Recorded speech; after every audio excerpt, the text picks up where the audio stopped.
Evening చాయ్ తాగుదాం రా అని బయటికి పిలిచి క్రికెట్ ఆడదాం అని చెప్పి చిలుకూరు తీసుకొచ్చారు మా వాళ్ళు. ఇక్కడికి వచ్చి చూస్తే ఆపోజిట్ టీం ఏమో ఫుల్ ప్రొఫెషనల్గా ఉంది. మా దాంట్లోనేమో సగం మంది గుడ్డు ఊపిడే ఉన్నారు. ఏంటి బ్రో అంత మాట అన్నావు? వీళ్ళేమో క్రేజ్ బాల్తో ఆడతారంట, ఇది తగిలితే అంతే. ఇట్టాడిదేదో అవుద్దని అన్నిసార్లు అడిగారు, ఎక్కడికి వెళ్తున్నావు అని. మావాడేమో లాస్ట్ బ్యాటింగ్ కోసం ఫస్ట్ నుంచే రెడీ అయ్యి ప్రాక్టీస్ చేస్తున్నాడు. సరే పోయి బ్యాటింగ్ చేయండి, థర్డ్ బాల్కి అవుట్ అయ్యి వచ్చాడు. ఇక నేను ఆడట్లే అని చెప్పేసి నన్నేమో లెగ్ ఎంపైర్ చేశారు. మన టీంకి అగెన్స్ట్గా ఎంపైరింగ్ చేస్తున్నాను, మళ్ళీ నన్నే వేసుకున్నారు. ఇన్నాళ్ళు నేను మీ వాడిని, మీరు నా వాళ్ళు అనుకుని మురిసిపోయానయ్యా.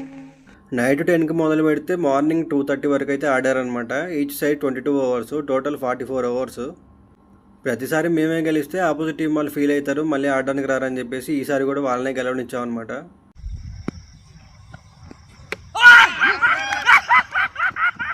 మ్యాచ్ అయిపోయిన తర్వాత ఈ గ్రౌండ్ రెంట్ ఎంతరా అంటే 14 అన్నాడు. 100 అంటే కాదు, 1000 అంట. ఒక్కో టీంకి 7000.